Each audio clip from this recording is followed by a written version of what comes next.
Bueno, muy buenos días para todos. Me presento, mi nombre es Paul Vélez Taborda, yo soy residente de segundo año del programa de oftalmología de la Pontificia Universidad Javeriana C de Cali. Y como lo mencionó la doctora Acevedo, hoy vamos a tratar el tema de queratitis ulcerativa periférica, haciendo un importante énfasis en sus diagnósticos diferenciales. Entonces, haciendo una breve introducción, la queratitis ulcerativa periférica es una condición rara, pero grave, que constituye una entidad clínica importante debido a sus implicaciones oftalmológicas y sistémicas. Se caracteriza por un adelgazamiento progresivo del estroma corneal.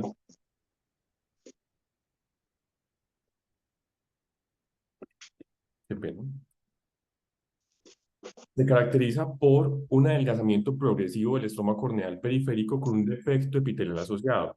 Y este puede asociarse con una afección proinflamatoria local o sistémica subyacente o presentarse de manera idiopática. Como etiología se han propuesto enfermedades autoinmunes, siendo estas las más importantes, pero también no podemos dejar de lado afecciones oculares y sistémicas como dermatológicas y cirugías oculares. La evaluación diagnóstica debe centrarse en identificar la etiología subyacente y descartar afecciones que puedan imitarla. Y el tratamiento debe concentrarse en reducir la carga de la enfermedad local y al mismo tiempo abordar la causa subyacente. Entonces, ¿qué hace tan especial a la córnea periférica y cuáles son sus características? La córnea periférica contiene unos rasgos importantes. La primera es que es una unión de la córnea, la conjuntiva, la piesquera y la esclerótica. E histológicamente, el estroma periférico tiene disposiciones más laxas de haces de colágeno. Estos haces de colágeno en la parte central están uniformes, en toda la región central están organizados de manera más uniforme, ingresados como en esa matriz de proteoglicanos, pero a nivel periférico se encuentran un poco más laxos. Las arcadas vasculares limbares y los vasos linfáticos se van a extender hasta aproximadamente 0,5 milímetros hacia córnea clara y en consecuencia la periferia va a tener una mayor densidad de células de Langerhans, de inmunoglobulina M y de complemento 1. Esto significa que cualquier afección que altere la dinámica de la inmunidad de la superficie ocular se asocie con una respuesta inflamatoria en esa córnea periférica. Además de esto, el epitelio corneal periférico es más adherente a la membrana basal subyacente y hay una mayor expresión del gen de la glicoproteína asociada a la superficie celular, que es la mucina 4 o MUC4 como lo conocemos. Esta es una proteína muy importante ya que protege el epitelio corneal y controla la regeneración epitelial. La periferia está cerca del nicho de células madre epiteliales del limbo y es el sitio con la máxima actividad replicativa del endotelio. Y finalmente, la periferia corneal es menos sensible debido a una menor inervación neural en comparación con regiones centrales. Entonces, les acabo de mencionar muchas cosas, pero quiero que nos basemos en esta diapositiva, que es tal vez la conclusión de este apartado, y es que identifiquemos las características que diferencian la córnea periférica de otras zonas de la córnea, como la media periférica y la zona central. Entonces, en la periferia corneal, las células epiteliales se adhieren más a la membrana basal. Hay una disposición mucho más laxa de fibrillas de colágeno en esa matriz extracelular corneal, lo que hace que se creen depósitos o ingresen más cantidad de células como las que mencionamos previamente. Hay una concentración y potencial replicativo de células madre epiteliales mayor, especialmente con esa unión tan estrecha que nos encontramos con el limbo. Hay menos inervación neural que hace que esta córnea periférica sea menos sensible a otras zonas de la córnea, un mayor nivel de MUC4. Recordemos que la córnea central, inclusive la media periférica, se nutre principalmente por la lágrima y también por el humor acuoso. Sin embargo, la principal nutrición de la córnea periférica son los capilares perilimbares, que recordemos pueden ingresar hasta 0,5 milímetros a córnea clara. Y por último, y no menos importante, hay un mayor grosor de 1 milímetro aproximadamente en comparación con el centro de 0,5 milímetros. Dame un momento, por favor. Yo silencio acá unos micrófonos. Un momento, por favor.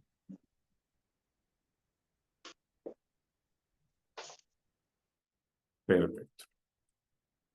Continuamos entonces, después de haber conocido esas características que nos diferencian a la córnea periférica, lo segundo que me debe preguntar es qué hace que se produzca la enfermedad. Entonces aquí es donde vamos a empezar a hablar de la patogénesis. Ya conociendo esos cambios anatómicos y fisiológicos que se presentan en esa córnea periférica, vamos a empezar a aprender esa patogénesis. Entonces, los vasos linfáticos subconjuntivales acompañan a los capilares limbares hacia la periferia, permitiendo el acceso a la rama aferente del sistema inmunológico.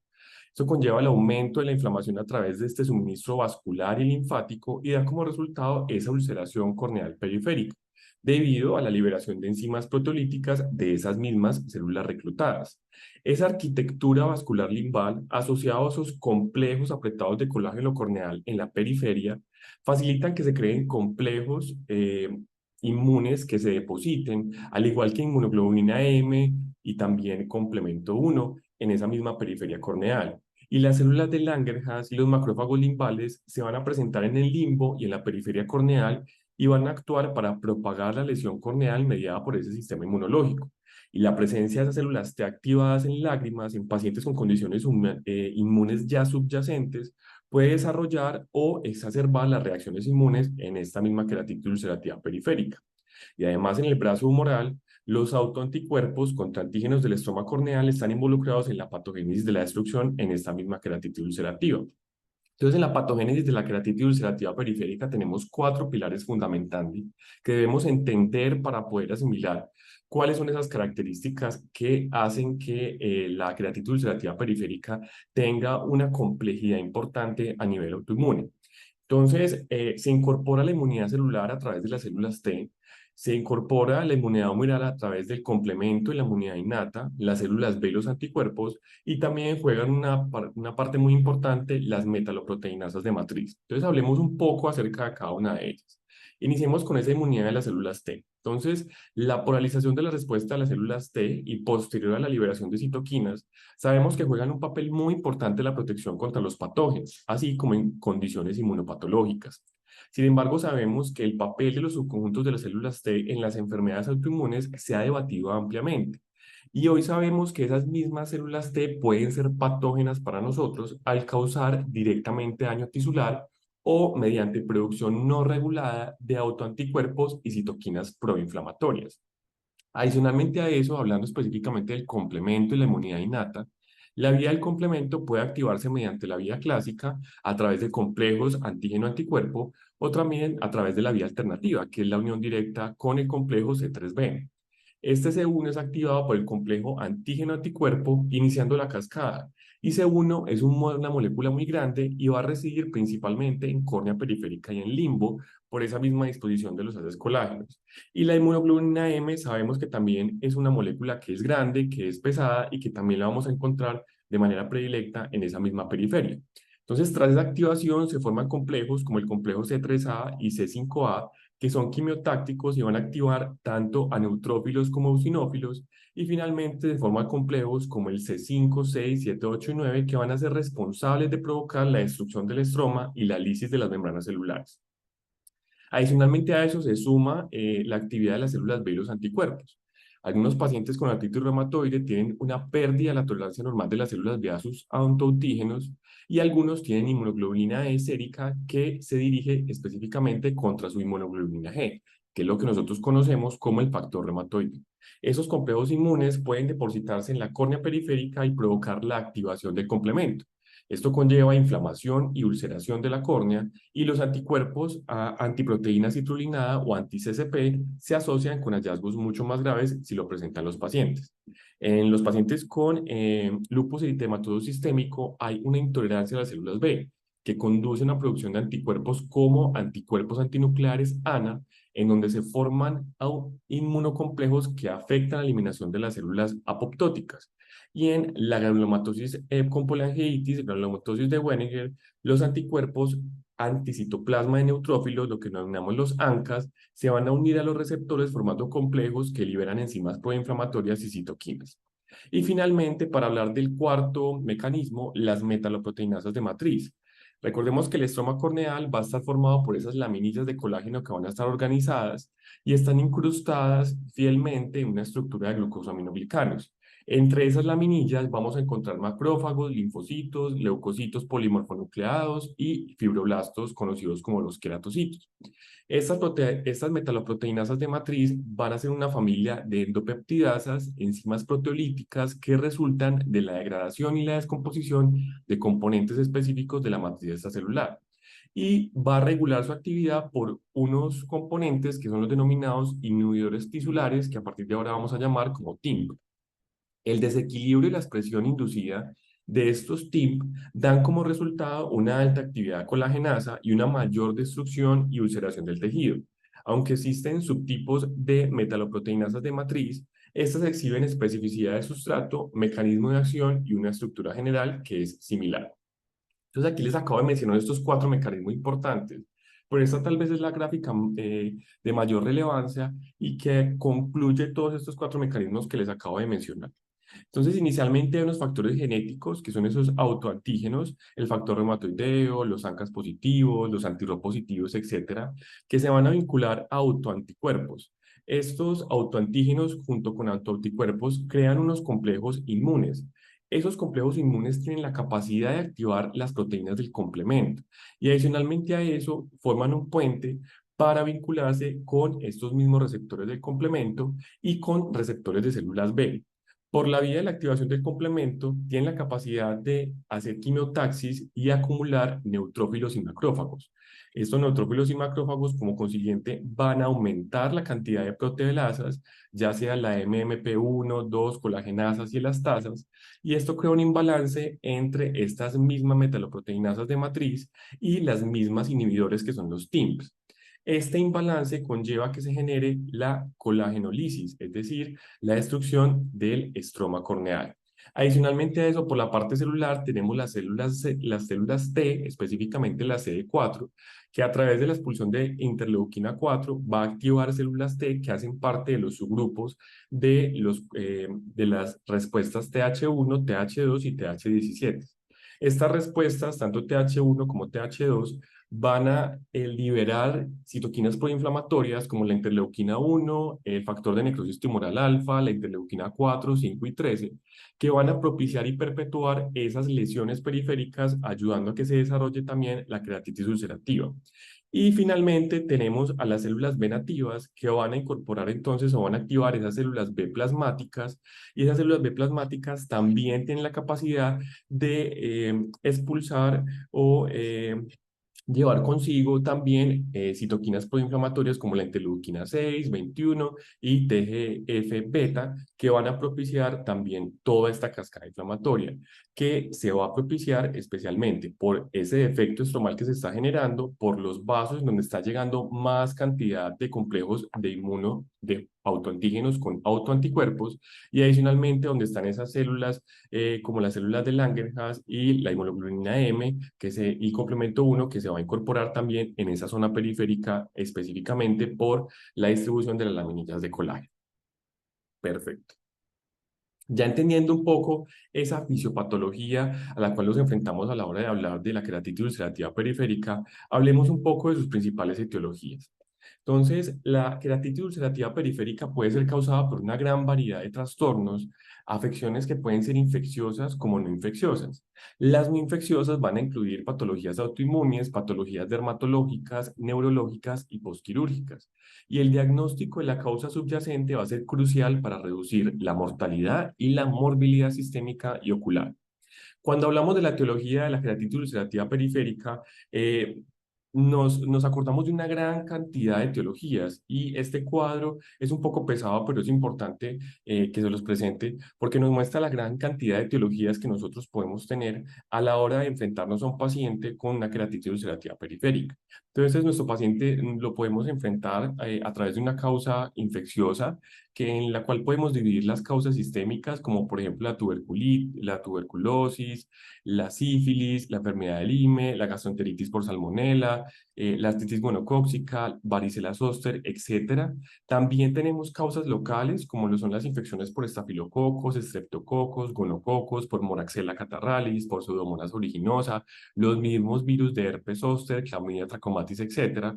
Tenemos una parte muy importante que son las causas autoinmunes, en donde hay unas causas sistémicas como la artritis reumatoide, la granulomatosis de Wenninger, la hepatitis autoinmune, la porarteritis nodosa, el síndrome de Churg-Strauss, etc. Y también tenemos unas causas oculares como es la úlcera de Muren.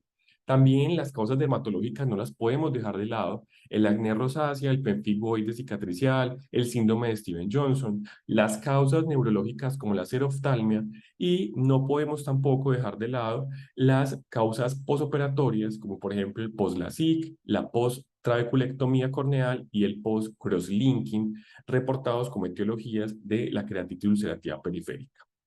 Entonces, las enfermedades autoinmunes van a representar casi la mitad de las causas no infecciosas de la queratitis ulcerativa periférica.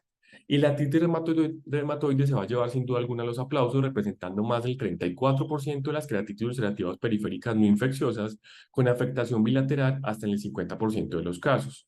La granulomatosis con poliangeitis es una vasculitis sistémica que se va a asociar también con la queratitis ulcerativa periférica en etapas posteriores, y otras etiologías van a incluir el lupus eritematoso sistémico, la poliarteritis nodosa, el síndrome de Sjögren y la arteritis de células gigantes. En las dermatológicas vamos a encontrar el acné rosácea, que va a afectar la córnea hasta en el 33% de los pacientes. Las infecciones van a ser la segunda causa más común de queratitis ulcerativa periférica y va a afectar cerca del 20% de todos los casos. Las infecciones corneales periféricas deben estar asociados con un adelgazamiento del estroma en forma de media luna, con ulceración e infiltrados del estroma, que se define como esa misma queratitis ulcerativa periférica, como lo veremos más adelante en la parte clínica. Y es importante tener un alto índice de sospecha y excluirse ordenando los estudios y las investigaciones microbiológicas pertinentes. El 19.7% de las queratitis ulcerativa periféricas infecciosas eran de fuentes oculares y el 73.3% corresponden a causas bacterianas. Las infecciones sistémicas asociadas con la queratitis ulcerativa periférica van a incluir las etiologías bacterianas como la tuberculosis, la sífilis, la enfermedad de Lyme, las virales como la varicela zoster y las fúngicas y las parasitarias. Se van a encontrar la queratitis ulcerativa periférica hasta en el 7.4% de los pacientes con escleritis, y específicamente este tipo de escleritis se va a relacionar mucho o una alta probabilidad de que sea escleritis necrotizante. Cuando tenemos una queratitis ulcerativa periférica asociada a escleritis, sin duda alguna, la causa puede ser una extensión de la vasculitis desde la esclerótica hasta la córnea periférica por su importante relación anatómica, como lo mencionamos previamente. La queratitis ulcerativa periférica también puede iniciar o reactivarse después de una cirugía ocular y no necesariamente asociada a una incisión. Y existe una amplia gama de cantidad de causas potenciales de queratitis ulcerativa periférica. Así que un estudio fundamental sistémico para mapear todas estas opciones es sin duda trascendental antes de pensar en opciones terapéuticas. Entonces, este es un estudio que les quiero presentar, es un artículo del doctor Tauber que fue publicado en la revista Cornea en 1990. Y a pesar de ser algo antiguo, sin duda alguna todavía es vigente. En este estudio, el doctor quiso evaluar o analizar la experiencia en el tratamiento de 47 pacientes con 61 ojos de queratitis ulcerativa periférica. Como lo vemos en esta tabla, se hizo una descripción de diagnóstico final dependiendo de la profundidad de la ulceración, y allí se realizó pues cuál era el diagnóstico final para cada una de estos subgrupos. Allí se encontró que el 53% contaban con una enfermedad sistémica como etiología de una queratitis ulcerativa periférica. La artritis reumatoide, como ustedes ven, es el común denominador en cada uno de estos subgrupos, por lo cual representaba hasta el 34% de todos los pacientes con queratitis ulcerativa periférica, y el compromiso bilateral en el caso de la artritis reumatoide era principalmente, o era 50% compromiso bilateral, es decir, mitad y mitad. También tenemos este estudio muy importante que fue publicado por el doctor Sharma en el British Journal of Ophthalmology en el año 2015. Es un estudio intervencionista prospectivo en donde se buscaba evaluar la etiología, el perfil demográfico y las características clínicas y los resultados de casos de queratitis ulcerativa periférica. Allí se evaluaron 76 ojos de 65 pacientes con queratitis ulcerativa periférica y fueron seguidos por aproximadamente 18 meses. ¿Qué se obtuvo? Que hasta el 60%, es decir, 39 de los 65 pacientes fueron hombres, que la edad media fue de 45.5 más menos 17.9 años, que 2/3, es decir, 43 de 65 de los pacientes provenían de zonas rurales y la mayoría, el 48,65%, eran de un estrato bajo. La enfermedad unilateral se presentó en el 83% de los pacientes y la afectación nasal fue predominante, llegando a ser del 60,5%. En este caso, en este estudio, la etiología más común fue la úlcera de Murens, representando el 31,5%, seguida de la infección y la enfermedad vascular del colágeno sistémica. En esta tabla, pues vemos cómo, agrupado por grupos de 20 años aproximadamente, siempre el grupo etario masculino, a excepción de los primeros 20 años, fue predilecto en la presentación clínica de la queratitis ulcerativa periférica. Entonces, hablemos un poco acerca de la queratitis ulcerativa periférica asociada a enfermedades sistémicas no infecciosas. Las enfermedades sistémicas no infecciosas más frecuentes asociadas para la queratitis ulcerativa periférica son las enfermedades vasculares del colágeno sistémica y van a representar hasta la mitad de los casos de queratitis ulcerativa periférica. 1/3 de estos mismos van a estar asociados a artritis reumatoide y después la vasculitis pues, más frecuente va a ser la vasculitis ANCA. Otras enfermedades asociadas van a estar el lupus eritematoso sistémico, la parotiditis nodular o nodosa, el Sjögren y la granulomatosis eosinofílica con poliangiitis. La queratitis ulcerativa periférica puede ser el signo de presentación de enfermedades sistémicas autoinmunes o puede manifestarse en una enfermedad ya diagnosticada, pero es muy importante tenerlo en cuenta ya que podría ser el único hallazgo ocular o podría asociarse también a la escleritis necrotizante. Los resultados visuales son deficientes en la mitad de los casos de la queratitis ulcerativa periférica asociado a enfermedades autoinmunes sistémicas a pesar de la terapia. La queratitis ulcerativa periférica es la segunda complicación ocular más común de las enfermedades autoinmunes, solo es superada por la uveitis anterior y debido a una perspectiva clínica y fisiopatológica, a veces va a ser imposible distinguir entre las diferentes ulcerativas periféricas en estos casos. Aunque digamos que en la parte fisiopatológica, como les mencioné previamente, al parecer se enfatiza más en la función de las células T, CD4 positivas en la asociación con artritis reumatoide y más en los autoanticuerpos, especialmente en la que se asocia a lupus eritematoso sistémico y a granulomatosis con poliangiitis. La queratitis ulcerativa periférica es más frecuente en la artritis reumatoide de larga evolución, mientras que en la granulomatosis con angeitis y en otras puede ser mucho más temprano el curso de la enfermedad.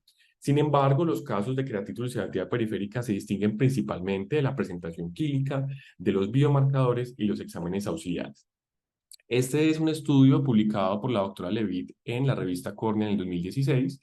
Es un estudio transversal retrospectivo en donde se buscaba investigar la frecuencia y los tipos de manifestaciones oculares inflamatorias de enfermedades sistémicas autoinmunes específicas. En este caso, de 1.225 pacientes, 618 fueron atendidos por oftalmólogos y a 25 se les diagnosticó afecciones oculares inflamatorias concomitantes. En este caso, la uveitis anterior pues, fue la causa o la complicación más común seguido por la queratitis ulcerativa periférica y de estos 25 a 9 se les diagnosticó la enfermedad sistémica antes de presentar. Entonces aquí tenemos una tabla en donde nos muestra específicamente la cantidad de pacientes con la enfermedad y la cantidad de manifestaciones oculares que estaban presentando y también nos muestra un dato muy importante y es cuáles de estos síntomas oftalmológicos precedían a la enfermedad. Entonces vemos cómo la artritis reumatoide se lleva una gran cantidad de pacientes con una buena proporción de los hallazgos oftálmicos seguidos de sarcoidosis también planteada allí. Sin embargo, tenemos otras patologías involucradas. Y esta es una tabla que extraje del artículo que me pareció tal vez la más importante. Aquí se dividió las diferentes causas, digamos, oculares, entre ellas, pues, la queratitis, específicamente la queratitis ulcerativa periférica, basado en los diferentes diagnósticos clínicos. Entonces, digamos que de los pacientes que tuvieron queratitis ulcerativa periférica, 1 era un lupus eritematoso sistémico, 4 eran artritis reumatoide, 1 era granulomatosis con poliangiitis y otro pues era una arteritis de células gigantes, de los 7 que se encontraron. En este caso se hizo un subanálisis en donde se descubrió que el 80% de los episodios de la queratitis ulcerativa periférica surgieron antes del diagnóstico de la enfermedad autoinmune o con enfermedad sistémica en remisión por tratamientos inmunosupresores. Entonces, este artículo me parece muy importante porque nos quita ese pensamiento de que la creatitis ulcerativa periférica se presenta en esos pacientes que llevan años de enfermedad, que están mal controlados, en los cuales tienen síntomas sistémicos bastante marcados, grandes, intensos. Digamos que sí son consideraciones que debemos tener a la hora de evaluar a nuestros pacientes, pero sin duda alguna, miren que hasta el 80% de estos pacientes se les hizo un diagnóstico sin haberse realizado un diagnóstico sistémico o estaban en un periodo de remisión con medicamentos, pacientes juiciosos y aún así presentaban las queratitis ulcerativas periféricas. Entonces, Muy importante, Paul, perdón, esto que estás puntualizando, que puede ser la primera manifestación y que precisamente por eso es tan importante que estemos atentos y hagamos un estudio muy juicioso de estos pacientes. Estos pacientes no los debemos tratar solamente nosotros dirigidos al tratamiento, sino hacer un comanejo con el internista, con el reumatólogo. Bueno, básicamente el punto es llegar, si es posible, a la causa, ¿no? A la etiología de esa manifestación. Muy claro, bien. doctora. Perfecto. La queratitis ulcerativa periférica también puede ser una complicación ocular de la sarcoidosis y la enfermedad de Behçet, y también puede ser una manifestación poco común de la enfermedad inflamatoria intestinal. Recordemos que la enfermedad inflamatoria intestinal se ha asociado frecuentemente con infiltrados subepiteliales, pero también no podemos dejar de paso esta entidad. Las enfermedades dermatológicas como la psoriasis pueden tener una afectación ocular hasta en menos del 5% y la afectación corneal puede ser aún menor, y la queratitis ulcerativa periférica se ha asociado con la hidradenitis supurativa y cicatricial. Recordemos que la hidradenitis supurativa crea pues una importante reacción autoinmune específicamente en las glándulas y pues puede ser un papel muy importante en toda esta parte de regulación en párpados, y las neoplasias malignas sistémicas también se agrupan en esta parte de enfermedades sistémicas no infecciosas, ya que hay informes que asocian tanto a leucemia mieloide aguda como la leucemia mieloide crónica con esta entidad que es la queratitis ulcerativa periférica. Entonces, a lo largo de todo lo que hemos hablado, de características autoinmunes, de patologías autoinmunes, me hace pensar que definitivamente el oftalmólogo de una u otra manera debe acercarse a ese mundo que de pronto hemos dejado un poco de lado y es la parte autoinmune. Y es, a partir de ahora voy a hablar un poco acerca de esas enfermedades autoinmunes y cuáles son los hallazgos claves que el oftalmólogo debe conocer para la hora de enfrentarnos a una queratitis ulcerativa periférica en la cual estemos sospechando una afección sistémica, tengamos la capacidad de remitir a nuestros pacientes a donde deben ser remitidos o inclusive iniciar terapias en pro del bienestar de nuestros pacientes. Entonces, iniciemos con las vasculitis de pequeños vasos no asociados a ANCA. La otitis reumatoide es una enfermedad que se presenta entre los 35 y los 50 años y va a ser mucho más común en mujeres. Los hallazgos sistémicos claves es pacientes que se van a presentar con poliartritis simétrica, con rigidez matutina, con afectación de las articulaciones de las manos, con nódulos subcutáneos reumatoides. Y los estudios ideales que yo debería pues identificar es la presencia del factor reumatoide positivo y los hallazgos radiológicos típicos de la artritis reumatoide. Tenemos también el lupus eritematoso sistémico, que el 90% de los pacientes van a ser mujeres y se va a presentar entre los 15 y 45 años. Los hallazgos sistémicos claves es pacientes que se van a presentar con fatiga, con fiebre, con dolores en las articulaciones, con rigidez e hinchazón o erupción en forma de mariposa en la cara, que es lo que denominamos el eritema malar, lesiones cutáneas que parecen o empeoran con la exposición al sol, y en este caso, en las evaluaciones diagnósticas vamos a encontrar ANAS positivos, anti-dsDNA positivos y anti-SMIL positivos, entre otros. Tenemos el Sjögren, que se va a presentar entre los 40 y los 60 años predilectamente, más común en las mujeres. Los hallazgos sistémicos claves va a ser los ojos y la boca seca, y en las evaluaciones diagnósticas vamos a encontrar los anti-LA y los anti-RO positivos. Hablando ya de la vasculitis de pequeños vasos asociados a ANCA, tenemos la granulomatosis de Wenninger. Aquí la enfermedad, la edad clave va a ser entre los 55 y los 70 años y va a ser mucho más común en los hombres. Los hallazgos sistémicos clave es que va a haber inflamación de los senos paranasales, va a haber un análisis de orina normal y van a haber signos y síntomas pulmonales como la serositis. La evaluación diagnóstica vamos a encontrar los CEANCAS positivos con inflamación granulomatosa y vasculitis necrotizante en los registros histopatológicos de las biopsias que se les tomen a estos pacientes. Tenemos la poliangiitis microscópica, que se puede presentar en todas las edades, pero es más común en los hombres. Estos pacientes van a debutar con fiebre, pérdida del apetito, con peso, con erupciones cutáneas, con dolor muscular y o articular, signos y síntomas pulmonares, signos y síntomas neuropáticos, signos y síntomas gastrointestinales. Las evaluaciones diagnósticas básicamente va a ser encontrar inflamación en parches en 3 capas cuando realice los ANCAS, en las arterias y en las venas pequeñas en la histopatología. La característica demográfica más importante del síndrome de Sjögren-Strauss es que se presenta en edad media de aparición de los 40 años y va a ser mucho más común en las mujeres.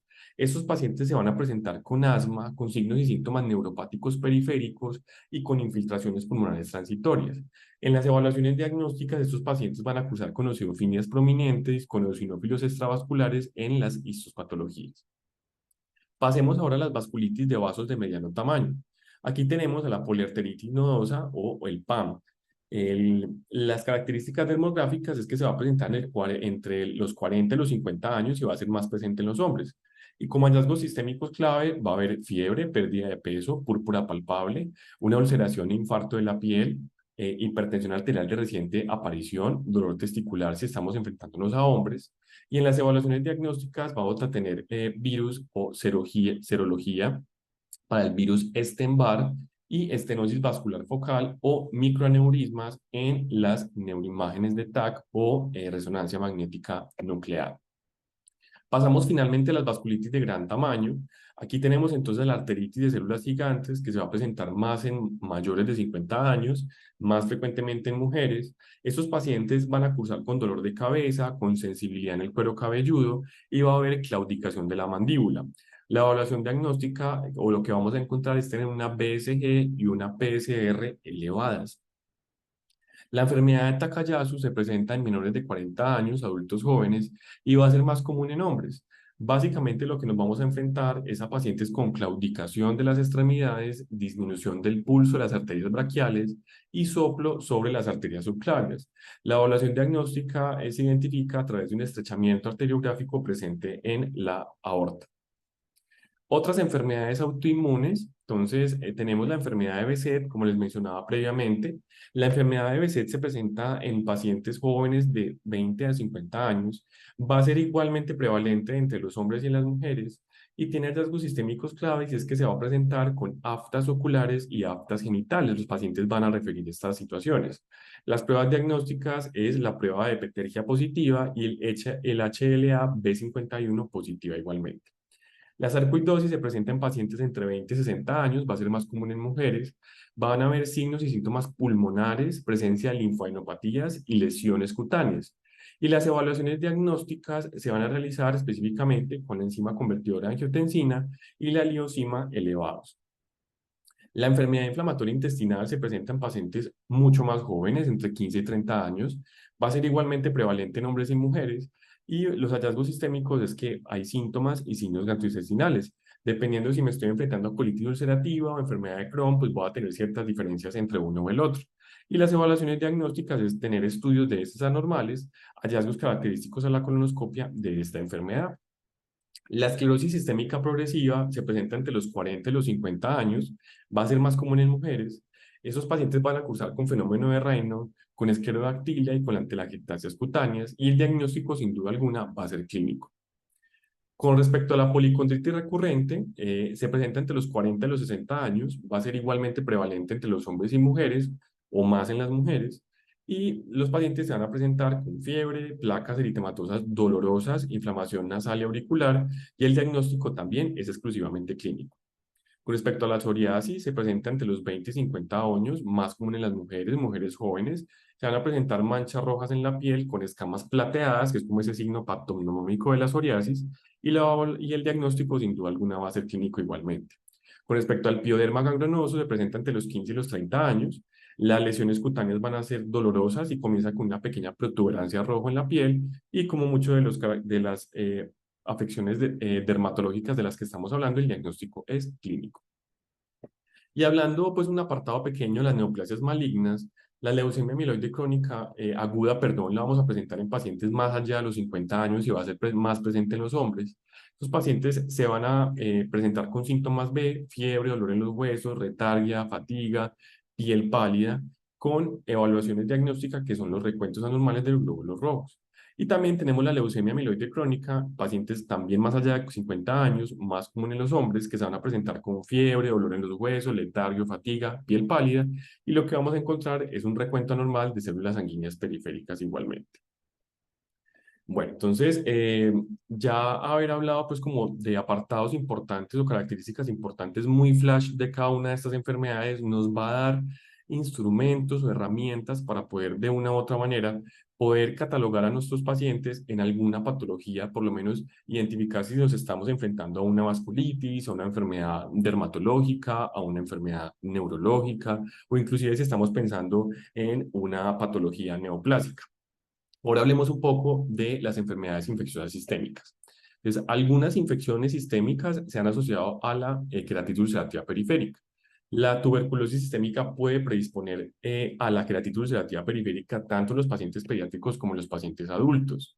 También la sífilis es una complicación poco común, va a ser más común que se presente o que debute con una queratitis estromal, pero si se presenta, pues va a ser un signo de que fue una sífilis adquirida y hay un alto riesgo de perforación. La queratitis ulcerativa periférica bilateral después de una infección de Bartonella se puede presentar asociada a una conjuntivitis bilateral y cada vez se documentan más casos de VIH asociado a queratitis ulcerativa periférica. Esto se presenta principalmente por la acumulación de complejos inmunitarios producidos específicamente por el virus de inmunodeficiencia humana que se generan en el limbo, pero también hay una entidad muy importante que ocasiona esta patología y es la reconstitución después de que los pacientes son ingresados a terapia. Entonces, los pacientes después de ese síndrome de reconstitución también podrían empezar a generar queratitis ulcerativa periférica, inclusive si están en un tratamiento adecuado.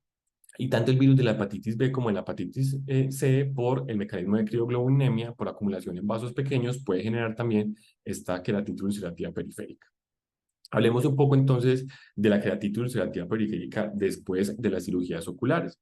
Entonces, el traumatismo corneal va a inducir a reacciones inmunes a través de los antígenos corneales alterados. Esto va a incluir cirugías de catarata, cirugías como queratomileusis, después con láser, queratotomía radial, etcétera, y puede ocurrir semanas o meses después de una cirugía sin complicaciones a través de pequeñas incisiones.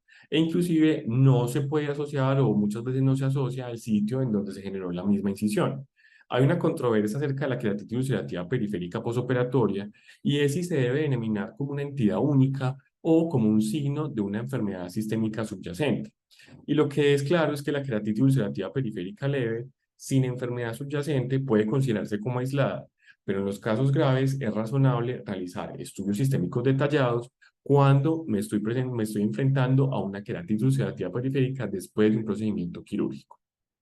Entonces, después de haber hablado un poco de estas etiologías, la pregunta es, ¿cuáles son entonces esas características clínicas que me permiten identificar a la queratitis ulcerativa periférica? Entonces, los pacientes pueden llegar a nuestro servicio de urgencias o nuestro consultorio reportando fotoforia, reportando enrojecimiento ocular, reportando dolor ocular. Y muchas veces este dolor ocular es, digamos, desproporcionado para las lesiones que nosotros identificamos a través de la lámpara de hendidura. También nos podríamos enfrentar con disminución de la visión. El paciente puede reportar disminución de la visión. Esta disminución de la visión se puede dar a través de síntomas agudos. Recordemos que estamos hablando de una enfermedad inflamatoria en donde a través de esa misma inflamación podemos generar unas pantallas que dificulten que el paciente pueda ver, pero también recordemos que es una enfermedad crónica en donde se pueden generar cicatrices corneales y se pueden inducir astigmatismos. Entonces, los pacientes pueden que no consulten, digamos, tempranamente de manera aguda y se generen entonces estas cicatrices a través de la córnea, generando astigmatismos en donde el paciente también conlleve a disminución de esta visión. Ya hablando específicamente de los signos que nosotros vamos a encontrar en la lámpara de hendidura, esa es una fotografía que nos ejemplifica muy bien cuáles son esos signos que nosotros vamos a encontrar y que van a hacer caracterizar o diferenciar a la queratitis ulcerativa periférica. Lo primero es que vamos a encontrar una úlcera corneal periférica en forma de media luna. Esta generalmente puede encontrarse de manera superior, pero podemos identificarla en cualquier área de la periferia corneal en 360 grados. En este caso, en nuestro paciente, pues está ubicada de manera superior. También podemos encontrar adelgazamiento corneal de diferentes niveles. En este caso, y como lo vamos a ver en la imagen posterior, el adelgazamiento corresponde aproximadamente al 80%. También podemos identificar diversos grados de neovascularización que pueden ingresar de manera diversa a través de toda la parte de la lesión y nos podemos enfrentar a síntomas pericorneales como lo es la inyección conjuntival adyacente que presenta este paciente. Aquí Tenemos, para puntualizar, perdón un momentico, Paul, es importante que haya ausencia, o sea, alteración epitelial, ¿sí? Ujú, Porque hay otras patologías en donde se adelgaza la periferia, pero en la queratitis ulcerativa periférica, como su nombre lo dice, y, eh, pues vale la pena de todas maneras puntualizar esto, ¿no? Tiñe con fluoresceína esta lesión. claro que sí, doctora. Sí, y es un apartado muy importante que voy a mencionar. Entonces aquí tenemos, esta es la misma, el mismo paciente, la misma fotografía. Entonces a través de la lámpara en duda podemos hacer estos cortes que nos permiten de manera precisa identificar el grado de adelgazamiento que estamos enfrentando y cómo se presenta esta infiltración a nivel del limbo y los bordes sobresalientes. Y que lo que nos mencionaba la doctora también pues es muy importante y es el tercer apartado de este mismo paciente y es que siempre hemos tenido entonces a nuestros pacientes para poder identificar el defecto epitelial que está presentando. Entonces, miren que tal vez en la primera imagen podríamos identificar el adelgazamiento, podemos identificar la forma de media luna del defecto al que nos estamos enfrentando, pero digamos que con la tinción podemos identificar de manera precisa ese defecto epitelial que está presentando nuestro paciente y que hace entonces el diagnóstico de esa queratitis ulcerativa periférica. Bueno, entonces, a pesar de que les acabo de mostrar esas características principales que debemos encontrar en la queratitis ulcerativa periférica, pues van a haber diferentes presentaciones clínicas a las cuales nos vamos a ver enfrentados y que se convierten en desafíos clínicos para poder identificar. Entonces, la primera presentación clínica es la que les mencionaba. Esto es una queratitis periférica que va a ser aguda, que va a ser subaguda o que va a ser crónica en donde se va a presentar entonces esa ulceración periférica en cualquiera de los 300 grados de la periferia corneal en forma de media luna con diversos grados de adelgazamiento estromal y con defecto periférico.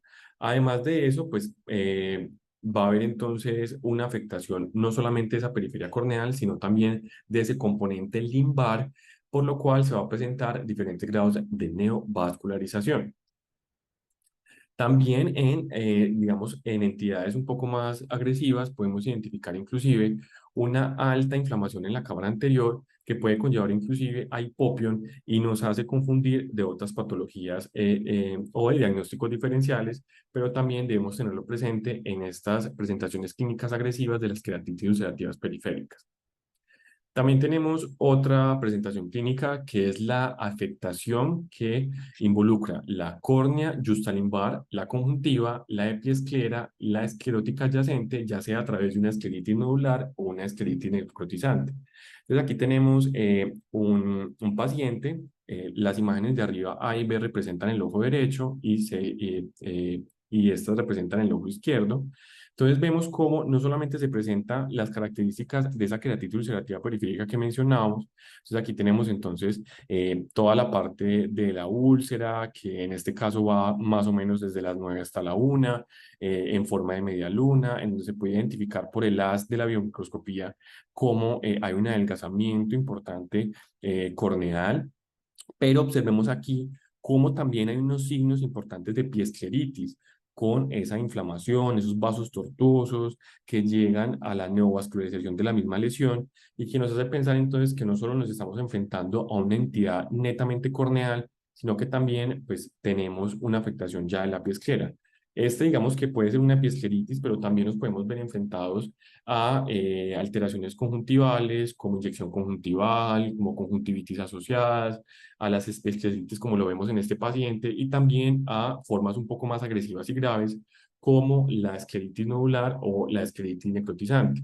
En estos casos, estos pacientes generalmente se van a presentar con inflamaciones en cámara anterior, por lo cual es muy importante documentar si hay células o FLAIR en la cámara anterior y puedan ser una causa importante también asociados ya a lo que tenemos en la córnea de alteración en la visión. Y estas presentaciones clínicas son altamente dolorosas, específicamente por ese componente escleral que representa. Tenemos esta Ya, tercera. Paul, perdón un momentico con lo que estabas diciendo en la anterior.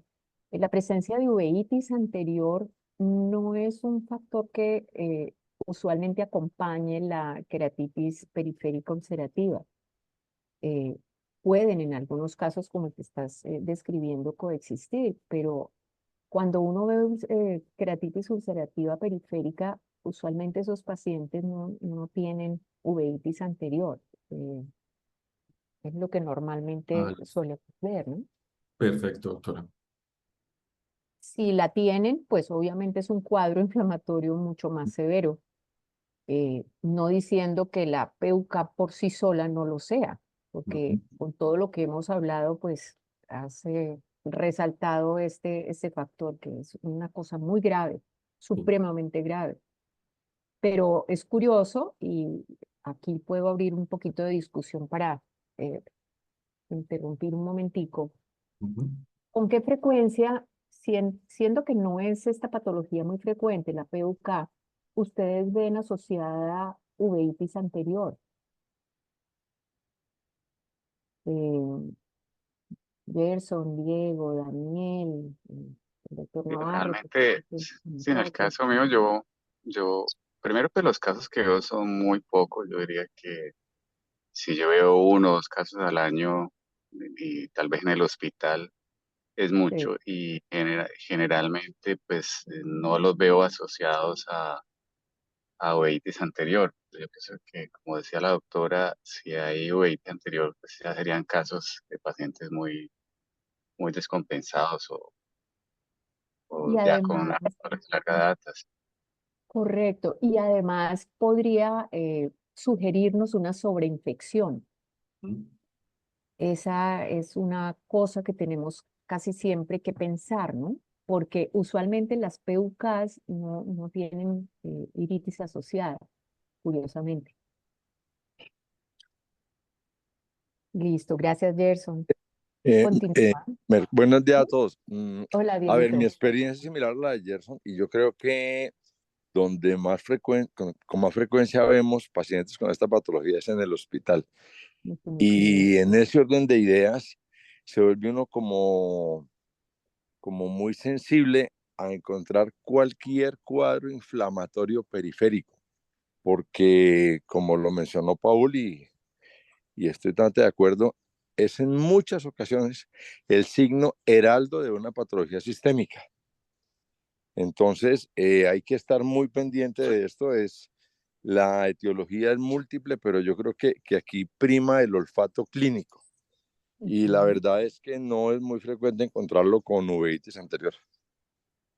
correcto. Gracias. Continúa, Paul. Perfecto, doctora. Claro que sí. Tenemos entonces una tercera presentación clínica, que son esas queratitis periféricas que ya se encuentran en curación o que están cicatrizadas con un defecto epitelial que está curado, que está adelgazado, con vascularización de la periferia o inclusive con opacidades corneales.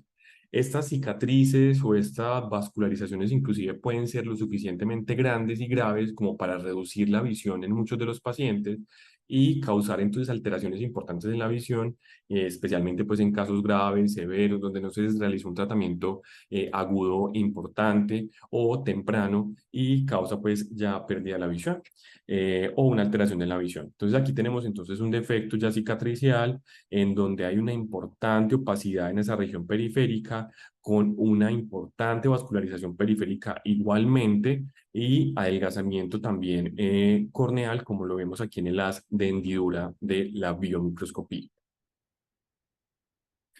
Y tenemos entonces una cuarta presentación clínica. Entonces estamos yendo como de presentación clínica cada vez como un poco más raras. Y esta sin duda alguna es la más rara. Entonces son perforaciones corneales o perforaciones inminentes que se observan en donde muchas veces inclusive el tejido uveal, el iris, pues tapona el área de perforación.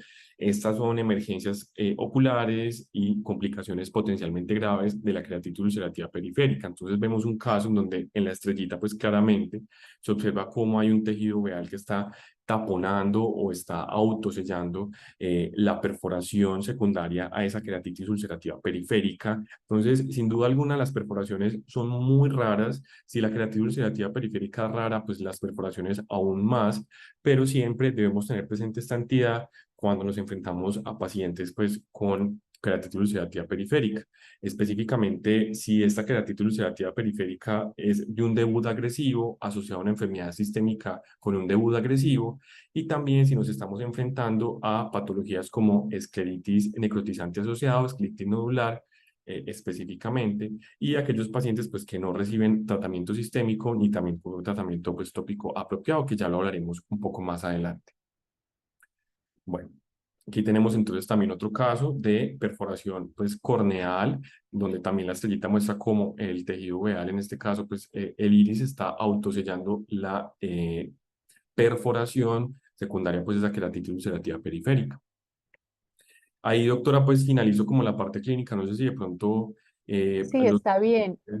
Yo diría que en estos casos, como el que está en la diapositiva de esas perforaciones terribles, la mortalidad de estos pacientes sin tratamiento, sea la etiología que tengan, ¿sí? Pues obviamente desde el punto de vista sistémico inflamatorio del 40%, Sí. y esa baja a un 8% con tratamiento. O sea que miren la responsabilidad tan importante, no solamente de irnos aquí, obviamente esto es una urgencia oftalmológica, de ir a parchar a este paciente, a reformarle la cámara, etcétera. Pues claro, eso es importante, pero el punto que quiero dejar claro es la responsabilidad de nosotros como oftalmólogos y médicos de enfocar este paciente adecuadamente desde su parte sistémica, que es la que está generando esta imagen.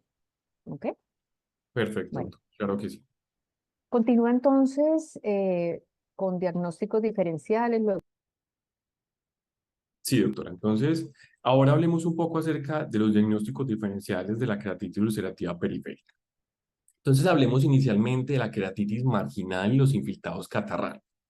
Entonces, la queratitis o la infiltración estromal densa se va a presentar de un color blanco grisáceo con intervalo lúcido, y este es una clave muy importante, ese intervalo lúcido entre la infiltración y el limbo, que va a ser más común en las secciones corneales en contacto con el margen del párpado. Va a estar asociado con blefaritis bacteriana detectable en el examen de lámpara de hendidura, y los síntomas de la superficie ocular van a ser de leves a moderados. El manejo en este caso se hace con higiene de párpados, con afectación, con la afectación pues responde rápidamente a los corticoides tópicos, y cualquier sospecha de queratitis bacteriana asociada pues debe realizarse una adecuada frotis y un cultivo microbiano inmediato. Específicamente con la queratitis marginal y los infiltrados catarrales, hay dos condiciones muy importantes que diferencian a la queratitis ulcerativa periférica. El primero es que hay ese margen limpio o ese margen lúcido o ese intervalo lúcido que reporta la literatura entre la lesión o los infiltrados y el limbo. Y lo segundo es que generalmente estas lesiones responden de manera muy rápida y de manera muy buena a los corticosteroides, cosa que no sucede pues, de primera mano con la queratitis ulcerativa periférica. Aquí vemos una imagen, entonces se observa entonces la lesión, en este caso pues un infiltrado blanquecino, en donde se puede evidenciar ese intervalo lúcido entre la lesión y pues el limbo, que hace pues que nos enfrentemos más a una queratitis marginal, unos infiltrados catarrales diferentes a una queratitis ulcerativa periférica. Paul, por puntualizar aquí entonces, no tienen estas lesiones, hay un intervalo lúcido, y aunque puede verse una blefaritis clínicamente significativa, muchas veces las úlceras catarrales, uno ve los párpados y dice, pues no, sí, o sea, no es congruente, pero porque eso es producido por las exotoxinas del estafilococo, ¿no? Exacto. Así que no necesariamente uno se puede desviar de la impresión diagnóstica si uno clínicamente no ve una blefaritis anterior estafilocóxica importante. ¿Listo? Simplemente hacer el diagnóstico y instaurar el tratamiento como lo estás proponiendo. Los esteroides son básicos, pues obviamente como uno sabe que esto está producido por exotoxinas del estafilo, pues Ujú. lo combina con un antibiótico. Pero la piedra angular del manejo aquí es el esteroide, porque esto es, sí, una reacción de respuesta a estas exotoxinas. Perfecto, doctor. Muy bien, continúa. Tenemos la queratitis periférica asociada a la enfermedad dermatológica rosácea. En este caso, pues puede haber infiltración estromal superficial, circunferencial, asociada a vascularización, signos prominentes del margen del párpado, disfunción de glándulas de meiboñio, erupciones pustulosas faciales en el área pues, malar o en frente o en zona T. Y el manejo siempre va a ser en compañía del dermatólogo, un tratamiento sistémico asociado a antibióticos y generalmente se utilizan las tetraciclinas y las doxiciclinas. Entonces, en estos pacientes vamos a encontrar unos párpados que pueden estar engrosados, con presencia de telangiectasias, que van a estar enrojecidos. Igualmente vamos a encontrar características en la cara como rinofina, como lesiones pustulosas en la parte malar, y vamos a identificar entonces esa vascularización importante de la región conjuntival que incursiona o que llega inclusive hasta la región limbar y produce entonces también esos infiltrados estromales superficiales que definitivamente están muy asociados como a esta patología que es la rosácea.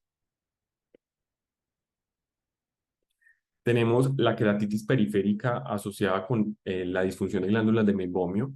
Allí vamos a enfrentarnos a infiltraciones corneales, superficiales y neovascularización.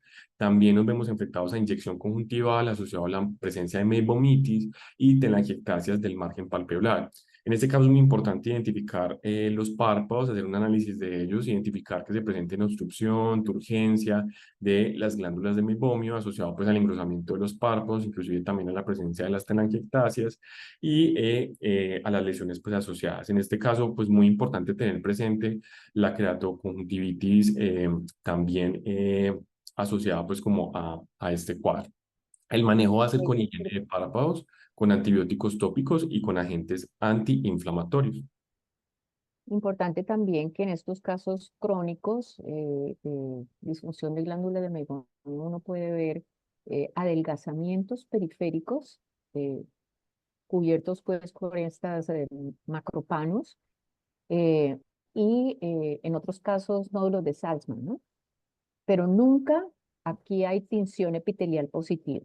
Entonces, fíjate, en diagnóstico diferencial, esa clave de no tinción es muy importante. Perfecto, doctor. Tenemos la fictenulosis corneal. En la fictenulosis corneal hay una infiltración corneal superficial.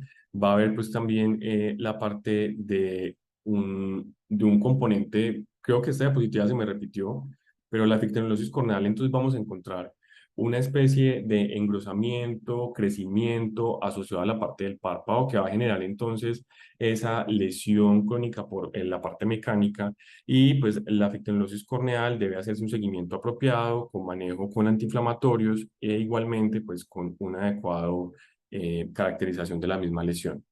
Aquí pues me excuso, no cambié como el cuadro ni la imagen, entonces queda pendiente. También debemos hablar de las degeneraciones corneales periféricas. Tenemos la degeneración marginal de Terrien, entonces este es un adelgazamiento corneal periférico no inflamatorio progresivo asociado con neovascularización corneal, asociado a pacificación y depósito de lípidos y astigmatismo de nueva aparición contra la regla. El manejo se hace con queratoplastia anular o injerto lamelar en casos graves con adelgazamiento corneal prominente y disminución progresiva de la visión.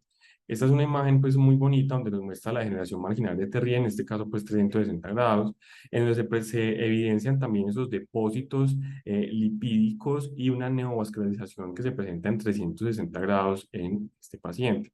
Esta imagen fue ganadora del concurso de imágenes en 2018 de de la Academia Americana de Oftalmología en la ciudad de Illinois, en Chicago, y es bastante pues como diciente de lo que se presenta en esta enfermedad. Y observen aquí como en esta VM está el adelgazamiento en la zona específica donde se presenta ese adelgazamiento corneal periférico no inflamatorio y que es progresivo. La degeneración del surco es una disminución del ancho de la córnea periférica que se presenta entre el arco senil y el limbo. El manejo pues no requiere tratamiento, simplemente seguimiento. Entonces, aquí vemos cómo se presenta ese adelgazamiento entre el arco senil y el limbo, y en este VM podemos identificar en la flecha cómo se presenta ese adelgazamiento específicamente en esa zona o en ese intervalo entre esos dos componentes corneales. Esta degeneración en forro o en surco, como la estás describiendo, es muy común en la gente mayor. Búsquenla y verán que con más frecuencia de la que uno se imagina, la encuentra. Y así como dices, hay un intervalo lúcido, porque ahí está el arco corneal, o puede no ser muy marcado el arco corneal, sino ese adelgazamiento que es como una zanjita, eh, con ese intervalo entre el limbo y la presencia de la zanjita, y tampoco tiene. ¿Listo? El furrow degeneration. Listo, continúa. Tenemos la infiltración periférica inducida por lentes de contacto. Estas son infiltraciones estromales que pueden ser anteriores, focales, pequeñas, circulares y repentinas en la periferia corneal, pero también las podemos encontrar en la media periferia, asociada con pérdida epitelial suprayacente significativa que se resuelve en cicatrices corneales.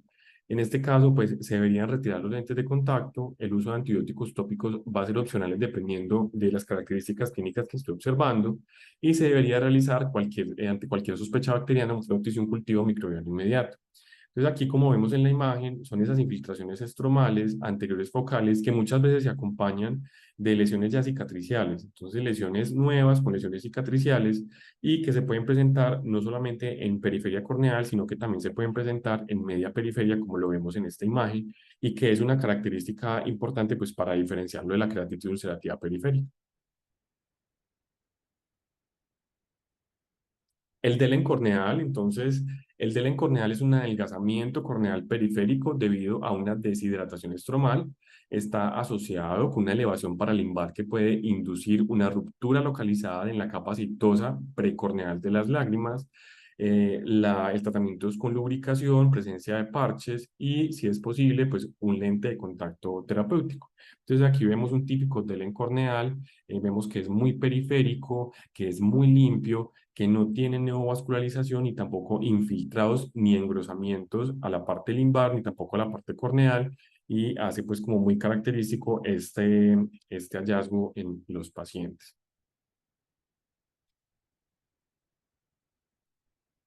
La queratopatía por exposición, entonces, es un cierre, va a ser causada por cierres incompletos de los párpados durante cirugías, en parálisis de velo, en parálisis periféricas o centrales de la cara. Va a ser más común entonces en pacientes hospitalizados. Básicamente son defectos epiteliales persistentes en la córnea inferior o inclusive en la córnea inferocentral, con o sin infiltración estromal densa. El manejo es con lubricación intensiva, inclusive en muchos casos severos en donde se presentan ulceraciones, digamos, persistentes. Se puede llevar inclusive a tarsorrafias transitorias o permanentes, y ante cualquier sospecha de queratitis bacteriana se debería realizar un prótisicultivo microbiano inmediato. Y hay una entidad muy importante de la cual debemos hablar en este momento, y es la úlcera de Muren. La dejo aquí y es porque digamos que la literatura es un poco confusa.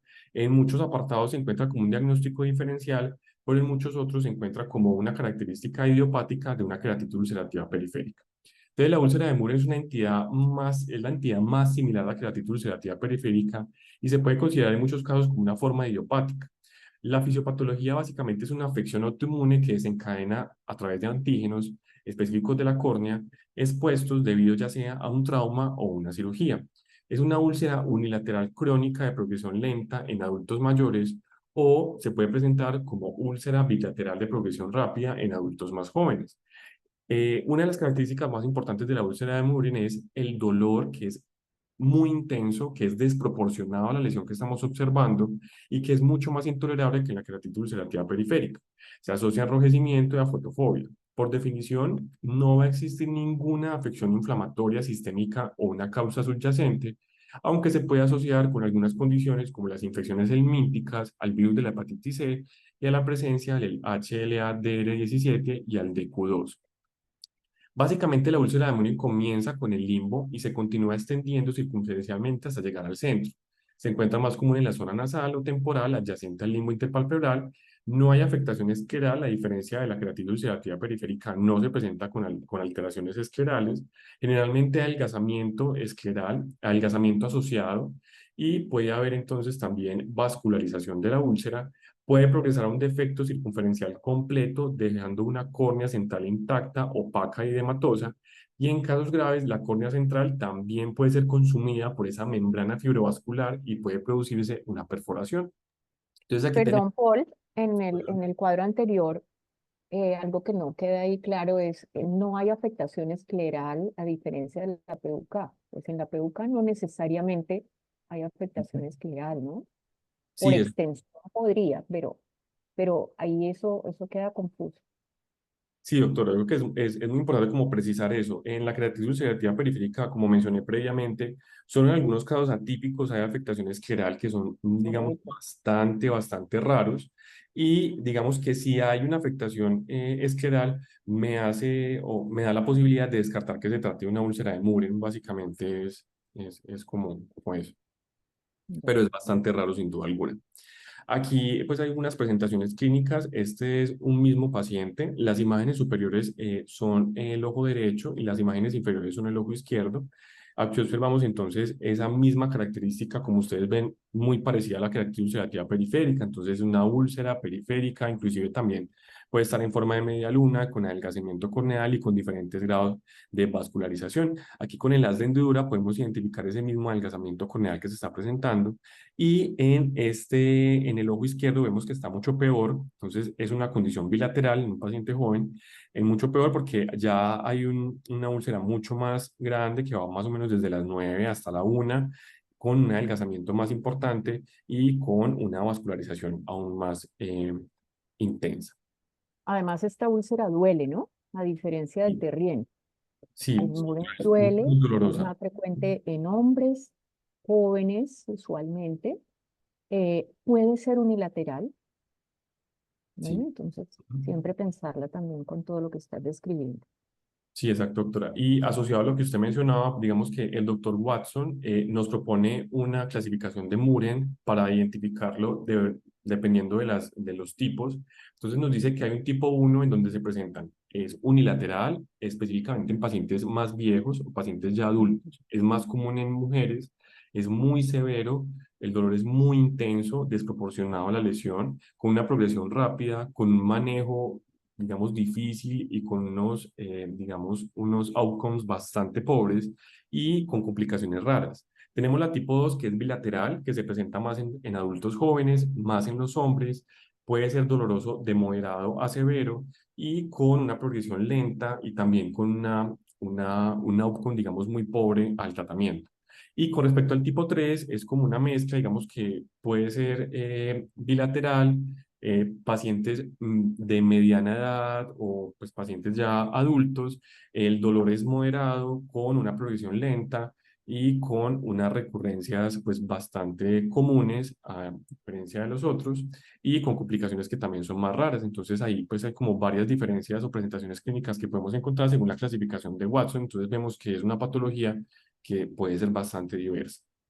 Entonces ya estos últimos minutos para hablar un poco acerca del tratamiento de la queratitis ulcerativa periférica.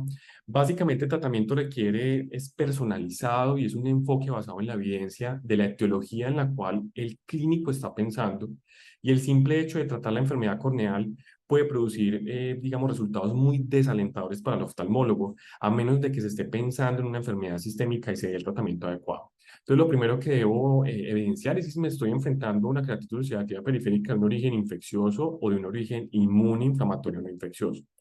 Si estoy hablando de, de una queratitis ulcerativa periférica infecciosa, entonces recordemos que ante cualquier sospecha de una infección activa coexistente local o sistémica debe tratarse con agentes antimicrobianos tópicos o sistémicos apropiados. Y en caso de la sospecha, pues primero se deberían recolectar raspados de la úlcera para la evaluación microbiológica antes de iniciar los antimicrobianos. Cuando se inicien, pues deberían ser de manera empírica y deberían ser basados en el perfil infeccioso de cada una de las instituciones, como lo menciona la literatura. Se proponen las cefalosporinas asociadas a aminoglucósidos, como la cefazolina fortificada asociada a la tobramicina en gotas, o hemonoterapia con fluoroquinolonas de cuarta generación con la moxifloxacina. Estos deben ser reemplazados rápidamente una vez tenga los resultados del cultivo y la sensibilidad de los mismos, aunque estos pues, difícilmente van a ser positivos. Y también pues, se deberían utilizar esteroides tópicos para suprimir la inflamación local después de 48 horas o una semana de respuesta de la terapia antimicrobiana, o inclusive en los pacientes con enfermedades infecciosas fúngicas deberían esperarse hasta 2 semanas. Si no hay mejoría después de 48 horas, debería considerarse una resistencia o una etiología polimicrobiana y se debería repetir el raspado corneal. Si se sospecha una etiología herpética, pues deberían asociarse a ciclovir o ganciclovir como antivirales tópicos, y para infecciones sistémicas se administran agentes antimicrobianos específicos según los protocolos de tratamiento, como por ejemplo la terapia antituberculosa en el caso de pensar en una infección por Mycobacterium tuberculosis. Ya hablando específicamente de la inmunoinflamatoria no infecciosa, se administran esteroides y lubricantes tópicos junto con inhibidores de la colagenasa orales o tópicos. Los corticoides tópicos deben usarse con precaución en pacientes con enfermedades autoinflamatorias subyacentes, ya que van a inhibir la producción de colágeno y pueden producir una perforación corneal. Y los esteroides se deben reducir mientras inicia pues, los tratamientos inmunosupresores sistémicos. Entonces, los principales objetivos de la terapia para la queratitis ulcerativa periférica básicamente van a ser tres. El primero es promover la curación epitelial. El segundo es detener cualquier lisis estromal que se esté presentando adicional, minimizando la inflamación. Y lo tercero es prevenir que esa úlcera se me sobreinfecte. Entonces, inicialmente hablemos del manejo médico, tratamiento local. Entonces, el tratamiento local se puede hacer con antimicrobianos, como lo mencionamos, con lubricantes oculares, idealmente sin preservantes, con inhibidores de la colagenasa, con corticosteroides, con progestinas o no con AINES. Hablemos un poquito de cada uno de ellos. No me voy a Perdón un enfocar. momentico, Sí, Paul. doctora. Dentro de ese cuadro, los inmunomoduladores no los mencionaste, no los No, diste descritos, porque a pesar de que ellos empiezan a actuar más tarde, como hay que tener mucho cuidado con estos pacientes que pues tienen una alteración epitelial, obviamente necesitan esteroides, pero hay que tener cuidado con ellos porque pueden pues favorecer la perforación. sí, Entonces, eso lo podemos hablar si nos quedan unos segunditos al final, listo, doctor. porque los inmunomoduladores aquí podrían tener un papel complementario. Nunca obviamente usarlos solos, porque eso no va a hacer nada al principio, pero complementario dentro de todo este cuadro que brillan por su ausencia, ¿no? Sí, sí, doctora. Los voy a Eh, mencionar como en un apartado muy importante más adelante eh, específicamente. Entonces, hablemos de los lubricantes oculares. Básicamente son pilares en el tratamiento médico, van a promover la curación epitelial, tratar las anomalías de la película lagrimal y la queratoconjuntivitis seca. Además, pues va a hacer un lavado mecánico de los mediadores inflamatorios de la superficie ocular. La posología pues va a depender de la gravedad y se sugiere que sea cada hora. Tenemos diferentes lubricantes oculares sin preservantes como la carboximetilcelulosa al 0,5 al 1%, el aromato de sodio, polietilenglicol, etc. Tenemos los inhibidores de las metanoproteinasas de la matriz, que incluyen dos grupos de peptidasas relacionadas con el zinc, lo que van a ayudar a las colagenasas y las gelatinasas a la degradación del estroma corneal. Aquí tenemos la N-acetilcisteína, que va a quelar el calcio, y el zinc, que va a ser asociado pues, a estas mismas metaloproteinasas, provocando inhibición irreversible de estas mismas. Va a reducir la liberación de diversas citoquinas inflamatorias. Esto se ha evaluado en modelos animales. Sin embargo, su eficacia clínica no está bien establecida. Se utiliza la N-acetilcisteína del 10 al 20%, utilizado cada 12 horas en este caso. Tenemos los corticosteroides. Sabemos que son de elección en la potencia y frecuencia que van a depender de la gravedad del paciente. Se debe utilizar con precaución, ya que inhiben la producción de colágeno y la reparación epitelial. Entonces, en algunos pacientes, como por ejemplo los pacientes con artritis reumatoidea y queratitis ulcerativa periférica, pues pueden inducir un alto grado de perforación corneal. se deben evitar los efectos adversos en uso pues prolongado, glaucoma, catarata, y también pues deberían evitarse en aquellas patologías sistémicas muy crónicas, que son pues casi la mayoría, que producen la queratitis ulcerativa periférica debido a estas condiciones. Hay esteroides de bajo, moderado y alta pues intensidad, como lo sabemos. Aquí hay una lista pues de los principales que podemos utilizar dependiendo pues de la gravedad en que nos estemos enfrentando. La ciclosporina y el tacrolimus, entonces la ciclosporina y el tacrolimus son opciones más seguras para promover la curación epitelial y evitar la neurotoxicidad asociada a su uso sistémico. Recordemos que la ciclosporina A se dirige directamente a los linfocitos T e inhibe la ciclocalciborina, disminuyendo así la función y su señalización, y la ciclosporina A es una opción menos potente para inhibir los efectos inmunitarios innatos de la queratitis ulcerativa periférica, es decir, toda esa parte pues, celular. Entonces, la ciclosporina tópica al 2% puede utilizarse cada 12 horas y el tacrolimus al 0,03% puede utilizarse también cada 12 horas. Los AINES son opciones potenciales para aliviar la inflamación, pueden predisponer a fusión y adelgazamiento corneal silencioso, especialmente en aquellos pacientes adultos mayores con artritis reumatoide, entonces deben usarse con mucho cuidado. Y en los casos en los que yo me esté enfrentando a una artritis reumatoide en un paciente anciano y queratitis ulcerativa periférica, pues debería preferir ciclos cortos de esteroides suaves asociados a no lubricaciones agresivas, en vez de utilizar AINES. Sin embargo, en pacientes específicos podrían utilizarse los AINES como una buena opción. Las progestinas, recordemos que tienen una capacidad para regular negativamente la inflamación de la superficie ocular, va a promover la síntesis de colágeno al inhibir las colagenasas relacionadas con los neutrófilos y disminuye la degradación del estroma en casos de adelgazamiento corneal y queratolisis. Podría utilizarse la medroxyprogesterona al 1% a una posología de cada 12 horas. Bueno, ya en la parte de la terapia sistémica, pues lo que nosotros buscamos es reducir la morbilidad ocular. Podrían utilizarse oxiciclina oral a 100 miligramos cada 12 horas. Recordemos que es un antagonista a la colagenosis, de la colagenólisis local mediada por la inhibición irreversible de la metaloproteinasa mediante la quelación de los iones metálicos y pues ayuda a la regeneración de un epitelio estratificado que es estable al suprimir la formación de tejido cicatricial. Y también podemos utilizar el ácido ascórbico oral a 1 gramo día para promover la curación del epitelio corneal y reducir las cicatrices post-queratalíticas. También, si estamos asociados a una escleritis, que es raro pero se puede ver, podríamos utilizar AINES para el manejo de la inflamación. En el anterior, perdón, Sí, dale el anterior. El ácido ascórbico, 1 gramo día es muy bajito, ¿no? Para esto que estás listo, doctor. enunciando. Entonces, se usa de 2 a 4 gramos al día en esto. Incluso uno, en otros casos, puede llegar a usar hasta 8 gramos diarios de Perfecto, ácido ascórbico, pero aquí de 2 a 4, perfecto, doctora. Muchas gracias. dependiendo de la intensidad. Sí. Perfecto, doctora. Muchísimas gracias. Entonces, también tenemos los agentes no inmunomoduladores, entonces en este caso serían los esteroides, un tratamiento de primera línea para la queratitis ulcerativa periférica aguda. Un paciente al cual yo le realizo un diagnóstico de queratitis ulcerativa periférica no debería irse sin su esteroide sistémico, no debería retrasarse especialmente en casos de adelgazamiento corneal avanzado y peligro inminente de pérdida de la visión, y sus efectos adversos y poca respuesta a inmunoterapia hacen que siempre se requiera el uso de inmunomoduladores sistémicos asociados. Entonces sabemos que tenemos varias opciones como la metilprednisolona intravenosa a 1 gramo día por 3 días a dosis de pulso y la prednisolona oral a 1 gramo por kilo diario. Tenemos pues algunos efectos adversos que ya conocemos.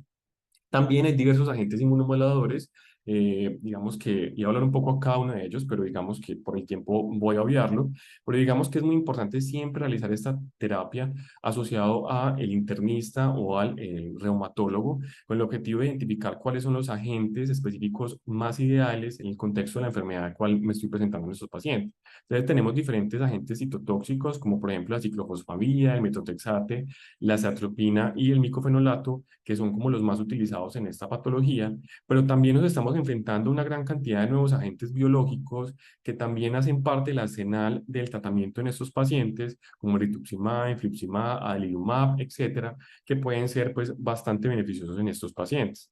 Ya pues corriendo hablando un poquito acerca del manejo quirúrgico, sin duda alguna el manejo quirúrgico pues siempre debe estar asociada a inmunosupresión sistémica.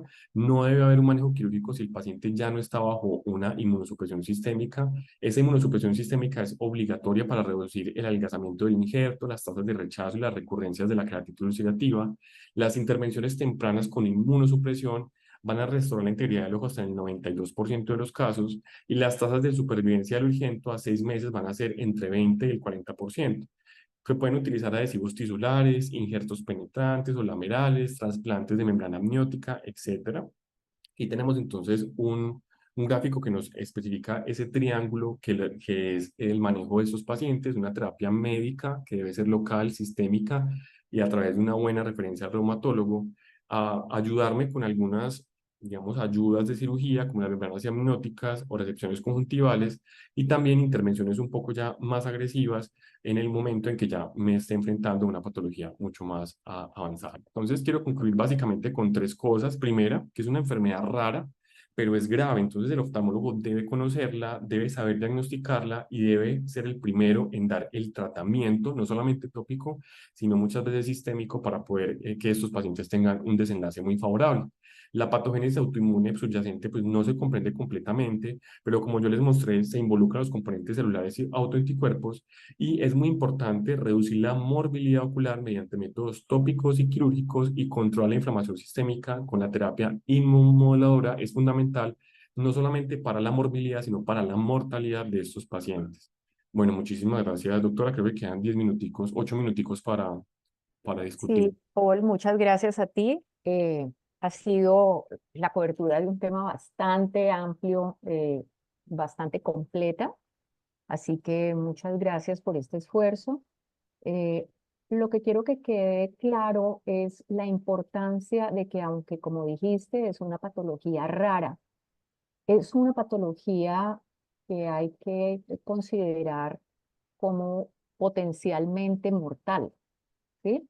Entonces, si la causa es inmunológica, que es la gran o la mayor proporción, lo que dije anteriormente, 40% de los pacientes con estas manifestaciones severas que no se diagnostican más allá en su etiología y no se tratan, se mueren. Y 8% se mueren a pesar del tratamiento, pero pues bajar la proporción a la cuarta parte es una cosa muy importante. Eh, no tenemos tiempo suficiente como para hablar de las opciones terapéuticas. Lo importante, así como dijiste, es enfrentar al paciente no solamente con la perforación ocular, ¿sí? Que es lo que más nos preocupa, tratando de poner parches y tapar, que obviamente se debe hacer, sino ir un poco más allá para defender no solo su visión, sino su vida. No sé si haya algún comentario cortico porque les voy a introducir pues la charla de la próxima semana. Mis colegas, ¿alguna intervención?